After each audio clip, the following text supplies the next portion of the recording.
सियासत के रंग अनेक हैं। सियासत मैं ये कहूँ रंग बिरंगी है, इंद्रधनुष की तरह। पता नहीं चलता कि कब कौन सा रंग चढ़ जाता है, कब कौन सा रंग उतर जाता है, कब चढ़ा हुआ रंग दिखाई नहीं पड़ता और कब अनचढ़ा रंग सामने आ जाता है। सियासत के रंग ऐसे हैं कि सामने वाला भी समझ नहीं पाता कि मुझे कौन से रंग में रंगना है। आपसे सारी बात का जिक्र इसलिए कर रहा हूं कि क्योंकि जब चुनाव होते हैं, चुनाव में सियासत का रंग सामने आता है। अब चुनाव चल रहे हैं, आज बिल्कुल पीक है, 24 तारीख है आज, कल 25 तारीख है। कल हरियाणा की 10 लोकसभा सीटों के लिए मतदान होगा। एक एक सीट, हरियाणा की एक एक सीट इस समय बहुत हॉट बनी हुई है। सभी सीटें महत्वपूर्ण हैं, सभी सीटों पर घमासान मचा हुआ है। कुछ सीटें ऐसी हैं जिन पर कांग्रेस कहती है कि बिल्कुल कंफर्ट है, सियासतदान भी कहते हैं और सियासत को समझने वाले लोग भी। कुछ सीटें ऐसी हैं जिन पर कहा जा रहा है कि बीजेपी बिल्कुल कंफर्ट है। कुछ सीटें ऐसी हैं जिन पर बहुत कड़ा मुकाबला कहा जा रहा है। अगले वीडियो में आपसे बात करूंगा। लेकिन मैंने आपसे कहा था सियासत के रंग, रंग जो चढ़ते हैं, जो उतरते हैं। रंग जब चढ़ते हैं तो फिर वो शान दिखाते हैं, शोभा बन जाती है उसकी, और उस रंगों में सरोवार होकर के लोग रंग बिरंगे हो जाते हैं। लेकिन जब वो रंग उतरते हैं तो फिर पता भी नहीं चलता। और फिर जब उसके ऊपर कोई रंग और चढ़ जाता है, जब उस पर कोई और रंग चढ़ जाता है, तो उसके बाद आप समझ सकते हैं कि अनूप जलोटा का वो भजन कि अपने ही रंग में मोह रंग दे सांवरिया, तो सांवरिया तो इस चुनाव के अंदर प्रत्याशी होते हैं, कैंडिडेट, और जो उनके रंग में रंगने के लिए तैयार होते हैं वो सब अलग होते हैं। अब आप कहेंगे क्यों इतनी पहेलियां बुझा रहे हो। फरीदाबाद की राजनीति इस समय कई प्रकार के रंग ले रही है। फरीदाबाद की सियासत के अंदर जो राजनेता है, एक नंबर पे तो हो गए कैंडिडेट, और दूसरे नंबर पर जो उनका प्रचार करने वाले, हवा बनाने वाले, माहौल बनाने वाले लोग हुए। जब ये चुनाव शुरू हुआ था तो उस समय बहुत अलग प्रकार के रंग का था। जब टिकटें बंटनी शुरू हुई तो इसका रंग बदलना शुरू हुआ। जब बीजेपी की टिकट घोषित हो गई तो फिर सारा माहौल भगवा रंग में रंगा हुआ दिखाई देने लगा। लेकिन उस समय भी कुछ ऐसे लोग थे भगवा रंग वाले कि जिन पर दूसरे रंग चढ़ रहे थे, जिन पर दूसरे रंग चढ़ रहे थे। लेकिन जब वो दूसरे रंग वाले भी बेरंग हो गए, यानी कि कांग्रेस के अंदर टिकट मांग रहे थे करण सिंह दलाल और महेंद्र प्रताप, टिकट मिला महेंद्र प्रताप को। करण सिंह दलाल की, क्योंकि जिनका टिकट छिन जाता है, जिनको टिकट नहीं मिलता, उनकी रंगत उड़ जाती है, वो बेरंग हो जाते हैं, क्योंकि उनके रंग में कोई रंगने वाला उस समय होता नहीं। तब पंचायतों के दौर चले थे। उन पंचायतों के दौर में भी बड़े बड़े फरीदाबाद और पलवल जिले के तुरम खां नेता थे जिन्होंने बहुत बड़े बड़े लंबे दावे किए थे, जिनके लिए बहुत सारी बातें हुई थी, जिनके लिए कहा गया था कि वो यहाँ जा रहे हैं तो उन्होंने प्रेस कॉन्फ्रेंस करके कह दिया कि जहाँ हैं वहीं हैं, कहीं नहीं जा रहे। बाद में भी कई प्रकार के रंग बदलते रहे, कई प्रकार की बातें होती रही, लेकिन अंतोगत्वा हुआ वही जो एक रामचरितमानस की चौपाई है कि होई जो राम रचि राखा, यानी कि कुछ ऐसी रचना रची हुई थी कि जिस रचना के अंदर फिर वो रंग धूमिल होते गए। अब इस समय चुनाव का रंग है। मैं आपसे जो बात कर रहा था जिन नेताओं के बारे में कि जो पंचायतों वाली बात आप भी समझ रहे होंगे, और एक हिंदी फिल्म का गाना है कि इशारों को अगर समझो तो राज को राज रहने दो।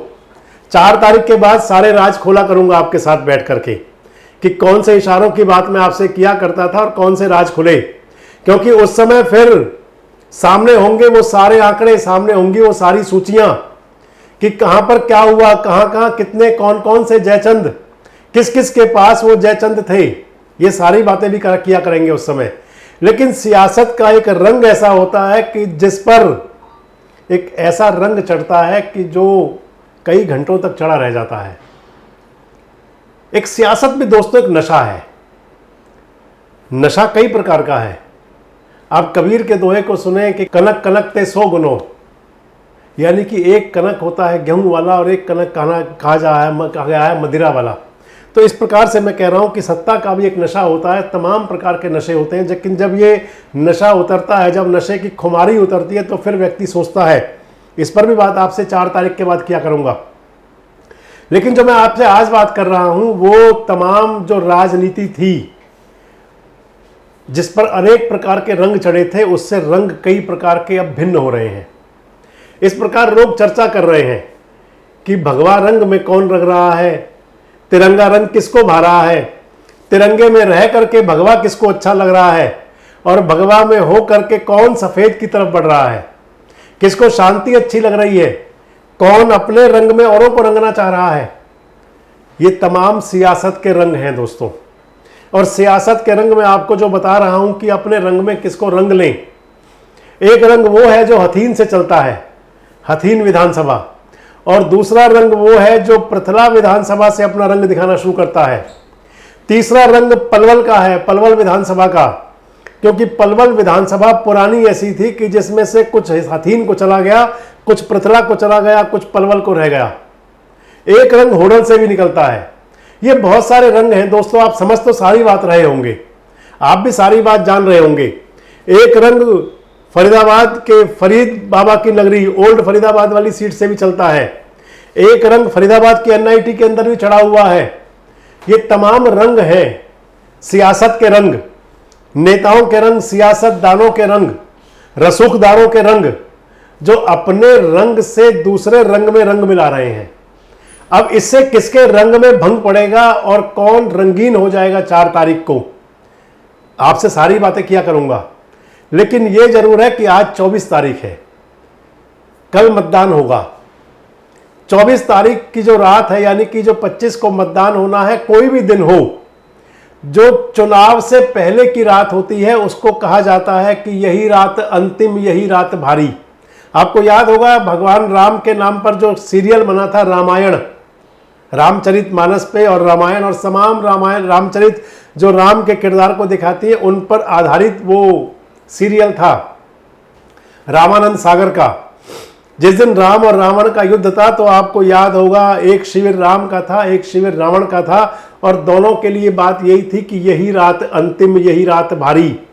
तो जो 5 साल की परीक्षा का दौर है, जिसके लिए कल टेस्ट होगा, जिसका अंतिम फाइनल टेस्ट है कल, फाइनल टेस्ट होगा कल 5 साल की परीक्षा का, उसके लिए दोनों शिविरों में, चाहे वो महेंद्र प्रताप का हो, चाहे वो कृष्णपाल गुर्जर का हो, दोनों शिविरों के और उनके सेनापतियों का, उनके लड़ाकों का, सिपाहियों का, सबके लिए आज की रात तो यही रहेगी कि यही रात अंतिम, यही रात भारी। ये रात भी बीत जाएगी, कल सुबह भी आ जाएगी, मतदान भी हो जाएगा, और फिर 4 जून का इंतजार रहेगा। मैं आपको लगातार बता रहा हूं 4 जून को भी, और बीच में भी चर्चा करूंगा, लेकिन 4 जून के बाद आपको बताऊंगा कि कौन कौन से रंग में रंग गया था और कौन अपने रंग को छोड़ करके दूसरे रंग में रंगने को तैयार हो गया था। कौन सी पार्टी में कितने कितने जयचंद थे और उनका कितना कितना असर हुआ था, ये सब बताया करूंगा। वैसे कमेंट्स बॉक्स में आप बता सकते हैं आज भी कि फरीदाबाद लोकसभा के अंदर कौन सी विधानसभा में कौन सा रंग चढ़ रहा है और किसका रंग बदल रहा है। जरूर बताएं कमेंट्स बॉक्स में, और जुड़े रहें हमारे साथ, देखते रहे देश रोजाना। हमारे साथ जुड़े रहने के लिए देखते रहिए देश रोजाना का यूट्यूब चैनल सब्सक्राइब कीजिए। साथ ही देश रोजाना की खबरें सबसे पहले देखने के लिए प्रेस कीजिए बेल आइकन।